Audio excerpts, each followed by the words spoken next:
Hey, this is Tim, and I am back at the Spirit Housing site here in Orlando with Jason Palmer. Jason, thank you for talking to me. I love that he is a little scruffy because this is the way drum corps is. You know what I mean? Like you don't worry about. Do you worry about shaving or No. like you're just on the road, right? So tell me what you do with the corps. I write the drill and I oversee the visual program for the drum corps. No small job that. No, it's not a small job. Very cool. So how long have you been doing it with Spirit? This is my second year with Spirit of Atlanta. Chris Moore brought me in with Dave Cohealy. It's been fun. Very cool. Very cool. So you've written for chorus before?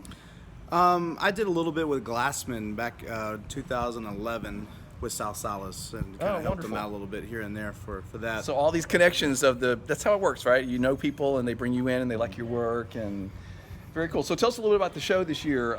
Like I understand it's about connections, right? And there's props that connect or something. Am I right about that? Yeah, it is Crossroads. The connection piece. Crossroads. Yeah. Sorry. Okay. But you're right. Everything connects through the show where each sculpture is a piece of art, and how it connects to the music, and how the music connects to colors, and how that color creates emotion through the music, through the sculpture, and that all relates to the drill. And we're basically using geometric shapes, boxes that create different kind of environments through the sculptures, and we kind of try to take that through the visual program where we have boxes within boxes and rotating boxes that make it look like each of the sculptures that represent each piece of music.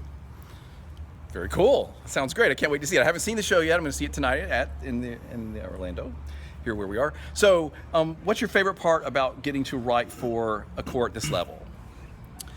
Like, is it very stressful because there's so many expectations, or is it fun? Like, how does that play out? It is a good combination of being stressful, where we have to send everything we write to the program coordinator, and he's South Salas, and he's got to send back revisions. So most everything we do has about 3 different revisions to up to 6 where we have to do that. But Wow. I think the most fun part about it is there's more you can do than you can with a marching band. You know, they can move a lot more, or they can, be kind of pushed a little bit further than what your average marching band, I guess, would be. Right, because you have all this rehearsal time, and you usually have older and more proficient performers too.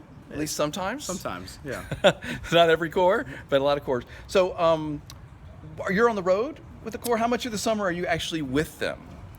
This summer I'm doing a little bit more. I would say probably up to 5.5 weeks this summer. Really? Off and on throughout the entire So you're summer. spending a lot of time sleeping on the floors and the whole thing? I try not to sleep on the floors. Oh, what's your system? I stay on the bus, and then when the bus arrives, I get off and write, or stay on the bus until it's time for rehearsal. Oh, that's a And good plan. Yeah. Okay, very good. Anything else you want to tell me about the show this year that people should look out for? Well, let me ask you this. There's all these gorgeous silks. So if you guys look over here, see the beautiful flags that are laying up against the wall over here. So, tell me about these, because their colors are beautiful, and I'm sure it all has something to do with the Well, the show, that kind of goes course. back to our connections, the crossroad connections, where each part of the show has a different color scheme for each emotion, each sculpture, and the colors are actually analogous color scheme on one side of the color wheel, which it actually moves from the reds and purples all the way to the other side to the blues and blue greens. So Cool. it moves all the way across through the entire show. So each part of the show relates to the next color as it moves next to each other. Love it. We can all watch for that. What do you do in the real world? Where do you live when you don't have your superhero DCI cape on? Where do I'm you- from Mount Juliet, Tennessee. I teach at Mount Juliet High School art. I'm the percussion director there, and I work Awesome. as many programs I can across the country. So Fantastic. Thanks for taking time to talk to me. yeah.